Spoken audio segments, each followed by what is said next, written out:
All right, so before we get into the video, and I'm gonna try to save everyone some trouble, because I was sitting here with the crazy face as well, trying to figure out what was a OOPart. When I read the title of the video, which is Alien OOParts Found in Alexander the Great Tombs, my mind was all over the place. OOParts, like, so is that parts of an alien that make you go, ooh? OOParts? I don't know. So I went and looked it up, right? And it's actually pretty crazy. But listen, an OOPart is an out-of-place artifact. Did not know that. Honestly, hi, I'm L. I did not notice that, right? An out-of-place artifact is an artifact of historical, archaeological, and paleontological interest found in an unusual context. All right. So now that we have that and know what that is, y'all not looking crazy. I'm not looking crazy or sounding like I know what something is and I have no clue. I had to look it up too. All right. But we're going to get into it and find out what they possibly found in Alexander the Great's tomb. Could it be alien related? Let's see. If you're new to the channel, man, hit that subscribe button, join the fam, and hit that like button for more content. Let's check this out.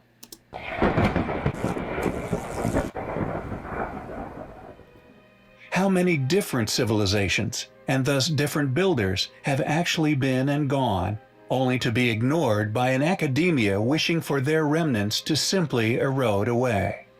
These remnants, many of which still existing ancient ruins, are visited by billions of people every year, each attributed to a convenient impossible. Every time I see those columns like that, I think like big event, like stadium, like things that they probably was, you know what I mean? That the whole civilization or town was going to back then. That was their form of entertainment, possibly. That's what I think in my mind. I could be wrong, but that's what I think. By billions of people every year, each attributed to a convenient imposter, a lie which conveniently ties in with previously printed, condoned, and currently preserved paradigms by superior influences, not only ill-informing the world's young population, but attempting to rob us all of our own personal histories. However, thankfully, some things do not lie, cannot be hidden, and will never go away. We share many ancient, out-of-place artifacts on our channel, some more perplexing than others, yet our next artifacts might be the most puzzling yet. Found in Kosovo, upon the Shar Planina mountain range, an ancient advanced artifact that has been explained as having once been some kind of transformer. Found by photographer and researcher Ismet Smiley, he subsequently donated a sample. Did he just say no, all right, I know I'm not thinking like Autobots and Megatron and Optimus Prime, right? Like, they need to go in depth. Like, I'm still a kid at heart, so I still hear and think other things. Photographer and researcher Ismet Smiley. He subsequently donated a sample for scientific examination. It was found that the artifact is no less than 20,000 years old. In addition to the stone, coil, and copper wires, the artifact amazingly contains some form of ancient insulator, whose composition differs from the surrounding material. Although not tested, it appears to have mysterious convex bands fused into a stone. Parallel to these are 4 symmetrically located openings, which have been postulated to have been entry points for wires. So are we trying to say they had electricity back then? These once collecting energy from the transformer. What is this mystifying object? What was it once used for? Who made it? And with dating results of over 20,000 years, just how much older could it possibly be? Could these objects have once been a common occurrence amongst this ancient civilization, similar to the clearly advanced metal clamps previously covered and found upon numerous ancient block-built buildings throughout antiquity? Due to the sheer number of clamps used, although they are clearly a remnant left by a lost civilization, far older than academia would ever attribute the buildings to, many of the clamps have survived the eons to be tested, examined, and displayed in numerous different museums as more modern artifacts. Is this how this transformer survived? Was it due to the sheer number of them once in existence? Or is it possibly a very special rarity? Unfortunately, regardless of alternative advice, ISMET intends to donate it to academically funded scientists for, quote, further studies. We feel there is a high probability that the artifact may be lost or stolen. Regardless, it was thankfully photographed and is undoubtedly a very remarkable object. That's sad that they gotta say that, but at least for now we know it existed, because the probabilities of it being stolen are pretty high, as we've come to see about a lot of things taking place. Alexander the Great was a member of the Arjad dynasty. He was born in Pella, Central Macedonia in Greece in the year 356 BC. He succeeded his father Philip II to the throne at the age of just 20, and spent most of his ruling life on continuous military campaigns through Asia and Northeast Africa. In just 10 years, by the age of 30, he had successfully created one of the largest empires of the ancient world, stretching from Greece to India. Undefeated in battle, he is widely considered history's most successful military commander. The final resting place of this Macedonian king is one of the greatest mysteries of ancient history. No one has apparently been able to locate any evidence to suggest where he could have been buried. Recently, however, archaeologists claim that the actual tomb of Alexander was discovered, and that this discovery was blocked by the Greek and Egyptian governments and has been ever since. Alexander died in a mysterious death at the age of 32 in Babylon in 323 BC. So young. He had been holding a memorial feast to honor the passing of a close friend when he suddenly suffered intense pain and collapsed. He was taken to his bedchamber where, after days of agony, he fell into a coma and died. Scholars still debate the cause of death. Alexander was embalmed, and a golden chariot was built to transfer his body to the sanctuary of Ammon. When the procession made it to the border between Syria and Egypt, it was met by Ptolemy, who stole the body. Its location, along with all artifacts ever since, have remained a mystery. In the early 19th... Who steals a body? Yeah, y'all was ruthless back then too. Yeah. Along with all artifacts ever since have remained a mystery.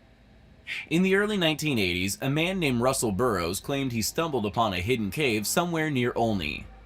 He apparently found human remains, metal weapons, and an ancient language carved into gold tablets. Stranger still, the language was Middle Eastern and European in origin, and not from any known American Indian culture.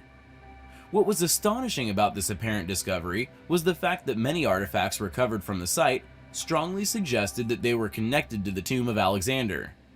The reason he claims his find has been covered up was realized by Virginia Hurrigan and Harry Hubbard, who, upon deciphering the writings and cataloging the artifacts, realized that they detailed numerous close encounters with extraterrestrial life, apparently including a specific species of reptilians.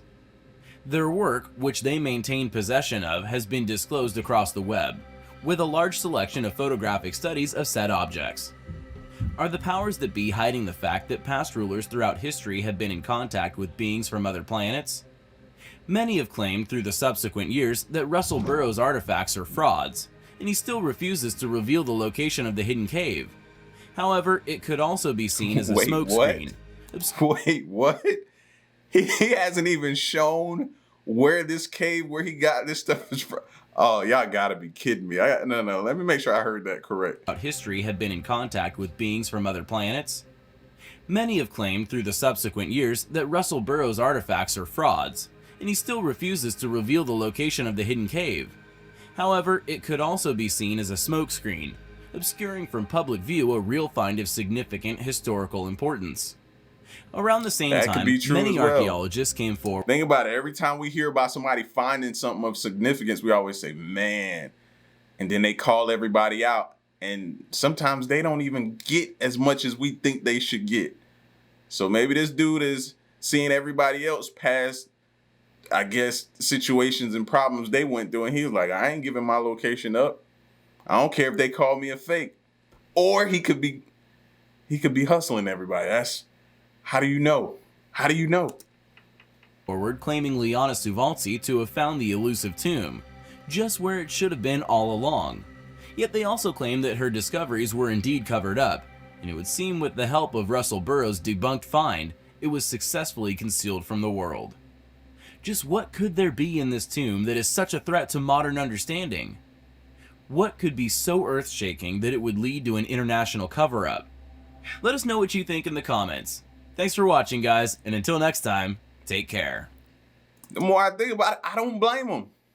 I don't blame him, man.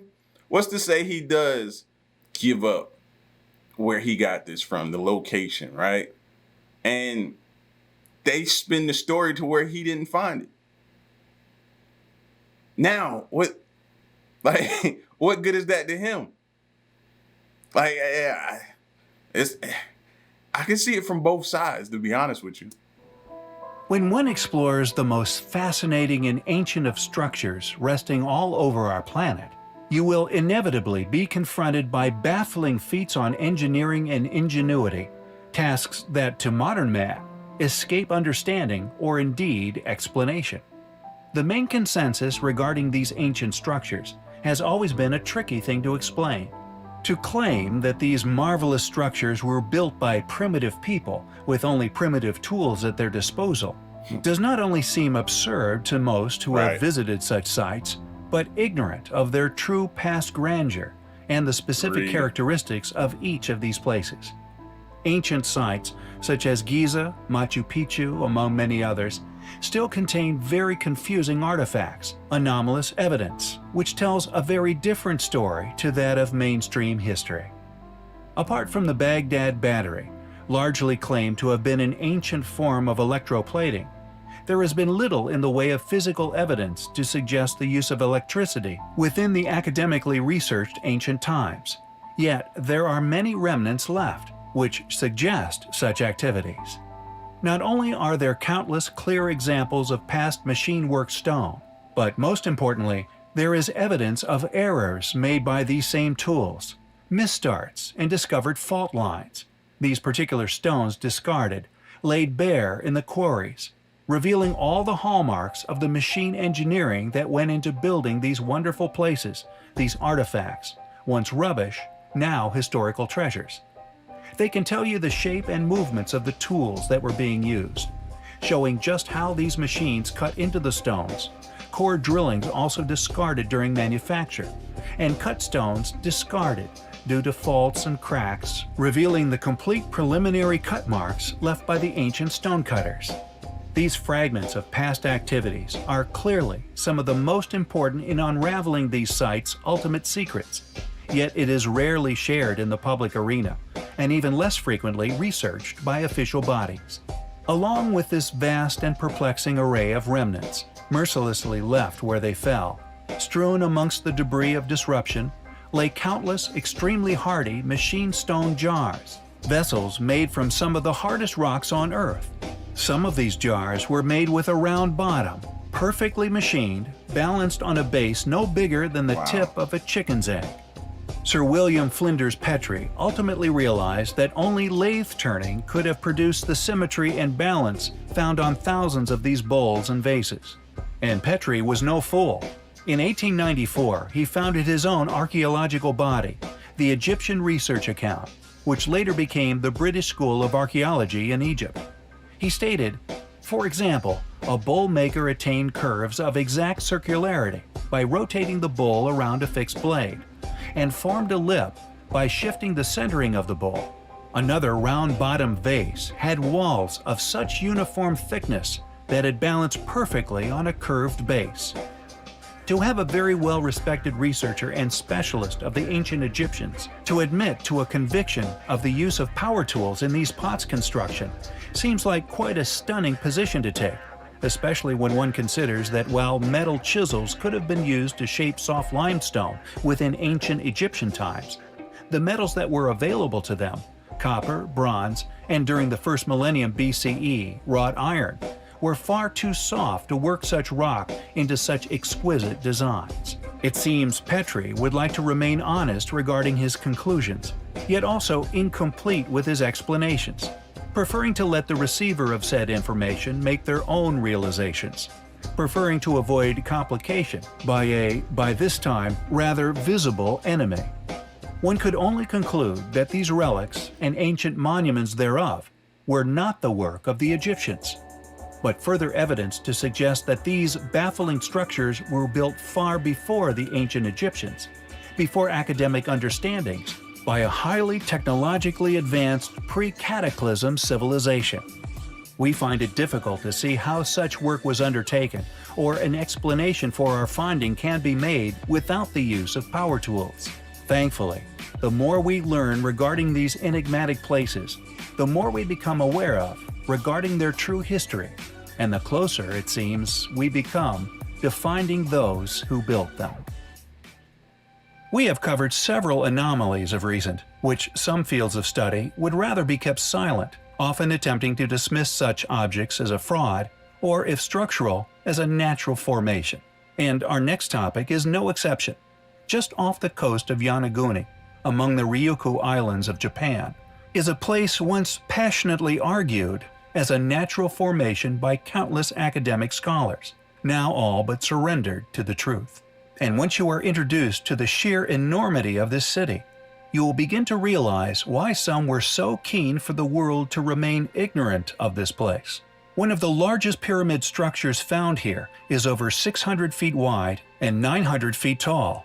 Comparatively, the tallest of Egypt's being a mere 450 feet, making these submerged and suppressed pyramids almost twice as large. Due to the public debunking efforts experienced, the majority of the world's population have subsequently overlooked this place. This regardless of the exploratory dives made upon the buildings. Dives resulting in the discovery of tool marks and carvings made upon the stone, archaeologically indicating that they were indeed constructed. The evidence has clearly been compelling, meaning honest professionals, including Teruki Ishii, professor of geology at Tokyo University, have determined that the city's submergence occurred at the end of the last ice age, which was around 10,000 years ago, meaning these ruins predate this event by some considerable time. If this is accepted to be the case, however, billions of history books would have to be reprinted, taking into account an advanced Eastern culture, among many others. Several intriguing artifacts have been retrieved from around the city, strange stones which display as yet unknown petroglyphs, along with several strange stone tools. Additionally, an enormous stone monolith, adorned with what many have suspected was a human face, has been discovered at the foot of the largest pyramid. Was this what the original Sphinx looked like upon Earth? Do you see it? It took me a minute to see it, and you can't really see from this angle, but wait till it switches over. Largest pyramid. Was this what the... Do you see it now? Kind of two eyes, mouth, looks like a nose. This is what I'm seeing, and I could be completely wrong. You know what I mean? I wasn't the best at this kind of thing here, but I think I'm seeing it. The original Sphinx looked like upon Earth? After mounting evidence in favor of the enormous formations being an extremely ancient pyramid complex, it seems academia finally buckled to the data. National Geographic running a story confirming that the city does indeed exist, and conveniently presenting an explanation complete with a scenario involving a candidate civilization. One must wonder, why was this, quote, likely proposition now put forward? Why was this so preposterous before being forced to concede in regard to the ancient city's original origins? Stating, quote, some experts believe that the structures could be all that's left of Mu, a fabled Pacific civilization rumored to have vanished beneath the waves. Although they forget to mention that this specific landmass has remained at the same level since before the last ice age. Just who were these ancient people? What amazing secrets are they still awaiting to tell us? We will, of course, keep you posted. Wow.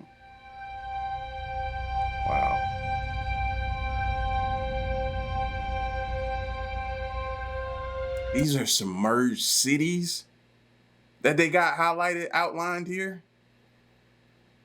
Wow. Yo, are you serious? And it's not like we don't know. I think just seeing it puts it in a perspective and makes it more real. You know what I'm saying? just seeing it just is like, wow. And then you think about the people that either didn't make it or had to move and migrate away.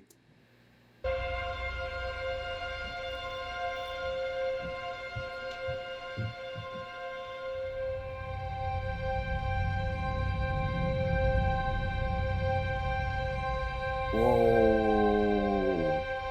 Oldest submerged ruin within the Mediterranean Sea. Oh, man. Over 5,000 years old. Wow. Oh, they've been submerged by earthquakes.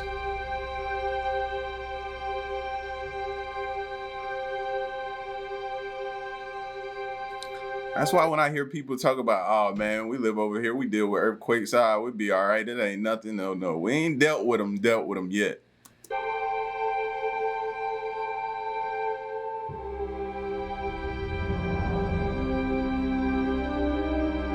Pablo Petrie.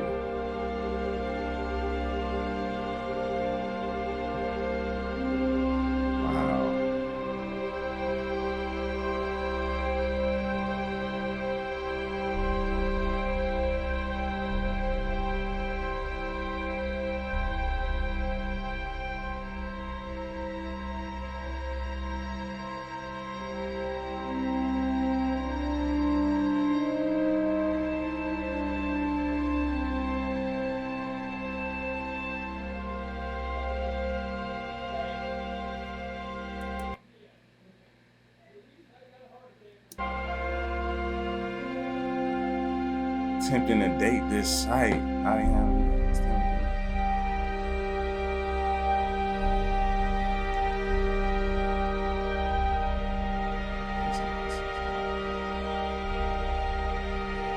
Look at all that stuff.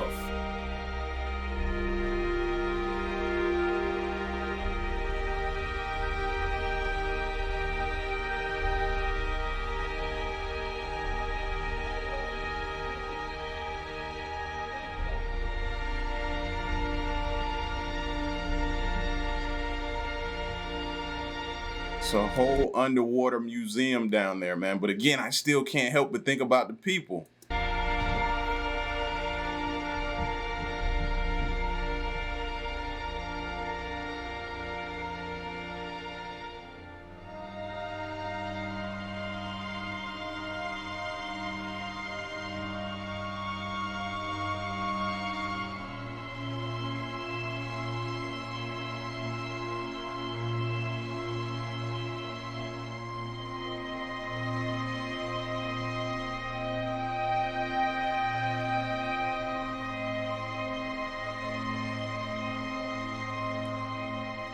Yeah, I think that's the end of it. Let me look and see a little further. Yeah, that's the end of it.